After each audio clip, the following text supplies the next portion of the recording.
This is the Madden 13 video review from me, Brian Mazik, aka Franchise Play. Now, Madden 13 kind of had me hooked with the impressive demo.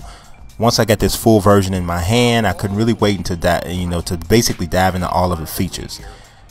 The franchise has tons of haters. Like I said before, it's got as many haters as Floyd Mayweather Jr. But just like with Mayweather, everybody shows up to see what Madden is going to do every year. I haven't loved every version of Madden, and there's still some things that I think needs to be improved in this version, but I must tell you, I like what I see. So let's get into graphics and animation, and you see I give it a very high 9.5. Looking at player models are done excellent. Even Jim Nance and Phil Simms look great. This is, to me, the best the series has looked from a player model, uniforms, that sort of thing standpoint. The Infinity engine, which we'll get into a little bit more later on, was a big deal for gameplay, but it also did wonders for the visual appeal. In Madden 13, you can actually see realistic pileups, and that in itself just adds a completely different dimension to Madden itself. And there's no more arms and bodies going through other players. That just simply doesn't happen hardly at all, if ever. And that leads more into the animation aspect of it. As you can see, a slowed down version here of LeGarrette Blount running over a New Orleans Saints defender, and you can just see all of the different steps of the animation here. It's done excellent completely. I have hardly no qualms about this. Now, crowds, stadiums, and sidelines. Now, I'm not as hard on the game about the sidelines and the crowd, because I understand to have this game run at 60 frames per second with 22 active player models on the field, there has to be something skimped. But that said, the sidelines and the fans are not perfect. Moving on into gameplay, I also gave it a 9.5. It's about physics.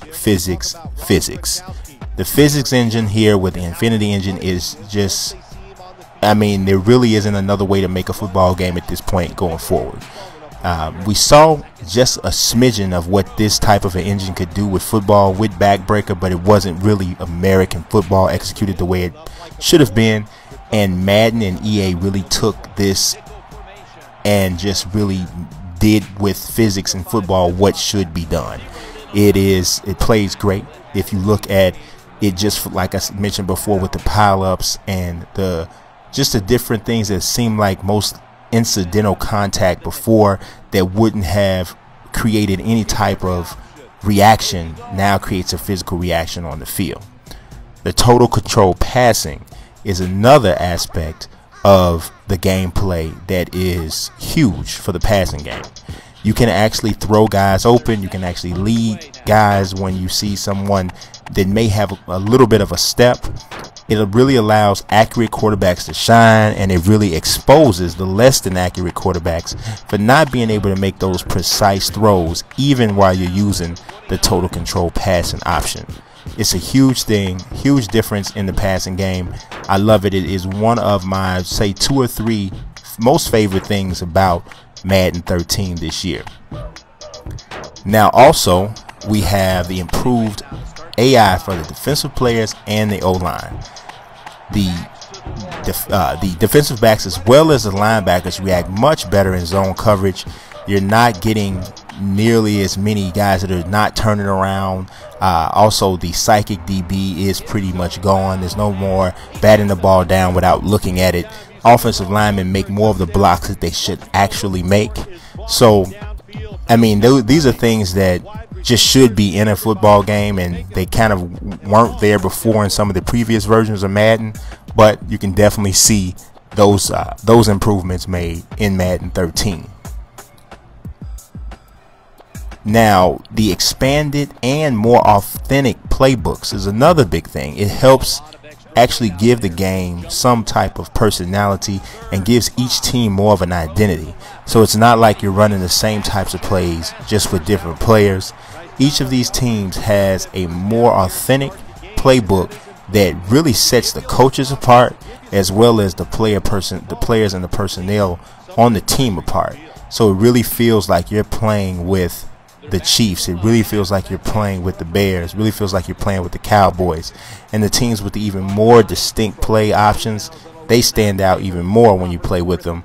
So this is a great addition for the series. I mean, we've always had playbooks before for other coaches, but they've never been this detailed and this expansive as they are in Madden 13. And you take a look at some of the playbooks and the different signature formations, and you'll see exactly what I mean. And as always, the starting.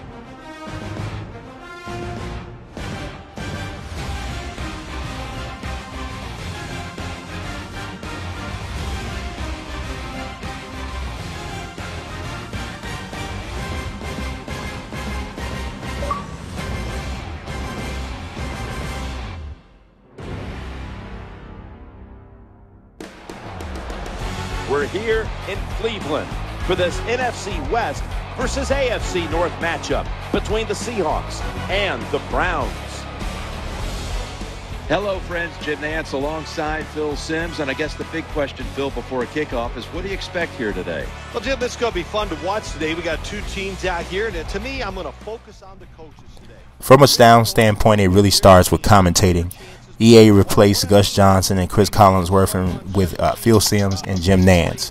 And I will say there is definitely an improvement. But this is one of the aspects of Madden. It still has a way to go. Just presentation, period. And it starts with the sound. There's still a lot of instances where the analysis is just dead wrong. And there's too many dead spots in regards to the commentating. There's still also no pregame show, no halftime show really worth mentioning, and no postgame or weekly wrap-up show. Anytime I do anything with Madden, or, you know, I hate to always bring up 2K5, which I like the game. I'm not going to say, you know, I still play it like some people who say still the best game 7 years later. But there is no denying that 2K really nailed football presentation, and overall they nailed presentation from a sports video game standpoint anyway. The halftime show done 7 years ago on a previous console shows that it can be done from a technical standpoint. To me, it seems like it's a matter of philosophy. Maybe EA just doesn't see it as being important, but it very much is. EA has all of the major and important licenses, and they simply aren't using them in the presentation aspect. From an injury standpoint, injuries do take place, but one thing that I've noticed after playing tons and tons of games of Madden 13 is that off the ball injuries, I haven't really seen any of those take place. So basically, when players get injured, it's always the player tackling or the ball carrier. That's a very subtle thing that you might not notice unless you really pay attention. But I mean, I could be wrong. If someone's seen an injury take place that wasn't involving the ball carrier and the tackler, please put it in the comments, let me know. But I haven't seen that. Also, in addition to that, it's really I would like to see more drama with the injuries. I don't want to see or find out that the player is already out for the season, out for the game or whatever immediately after. Drag that out a little bit more. In terms of options and modes, see, there's a game face I did of Bo Jackson. I have a series going on for that, so check my channel for that. But it starts with Connected Careers. Connected Careers is the newest thing to franchise modes, and there's something even more expansive on this idea coming with NHL 13. Basically, what Connected Careers is it's a blend of Be a Superstar and franchise mode. Now, even though it's a huge idea and a huge concept, there are some limitations. You can't edit players and use them in the Connected Careers. So you can edit them offline and for playing exhibition or play now mode. But if you edit rosters, you won't be able to use that roster in your Connected Careers. You can create players and bring them in and use those guys as Be a Superstar. And you can even use your game face, which there's my game face I use for a head coach for the Chicago Bears. You can even use those game faces as your head coach or as a player. If you choose it as a player, you play as that one guy, and you're basically trying to reach the Hall of Fame as a player by building XP points and legacy points. Oh, well, not legacy points, I'm sorry, that's NCAA football. But you're trying to build XP points in your total, just a career accomplishments that would send you to the Hall of Fame. Same goes for you if you pick it as a coach. The coach to clear up some confusion, does not mean that you only coach. It's basically just like the traditional franchise mode where you use one team, you control everything, the plays, the trades, the signings, all of that, but you're the coach, so you can get fired, you can move on, go to a different team.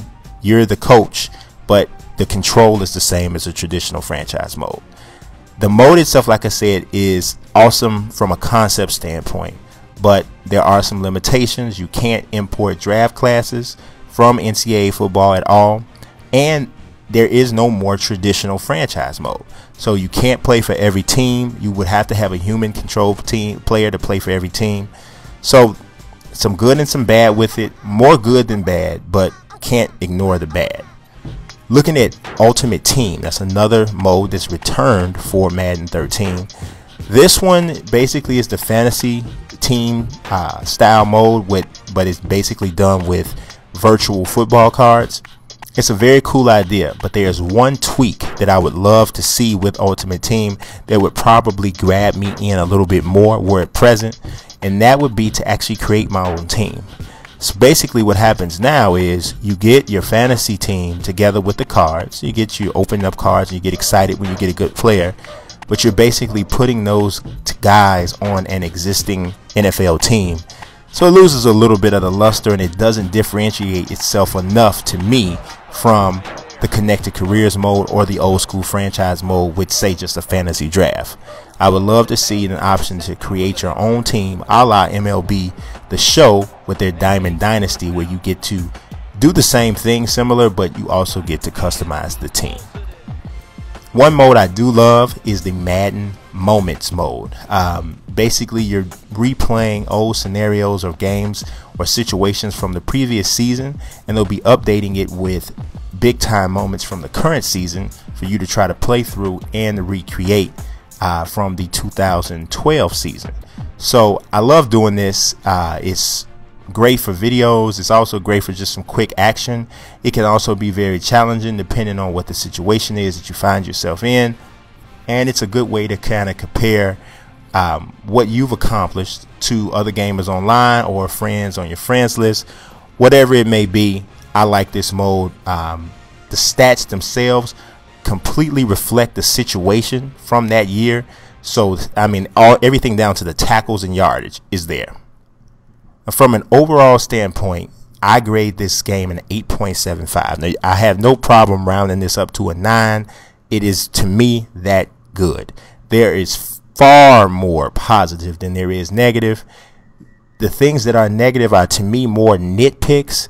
This is clearly the best football game ever made for a video game system, and that would pretty much make this obviously the best game in Madden's history as well. I mean, you had more options with certain games, but if you blend in the gameplay improvement here and you also blend in the visual appeal on this game is pretty much redefined what video game football is going to be going forward. No matter who gets the license, no matter who does whatever, this has set a new benchmark in video game football. Subscribe, y'all. Thanks for watching. Follow on Twitter as well. Peace.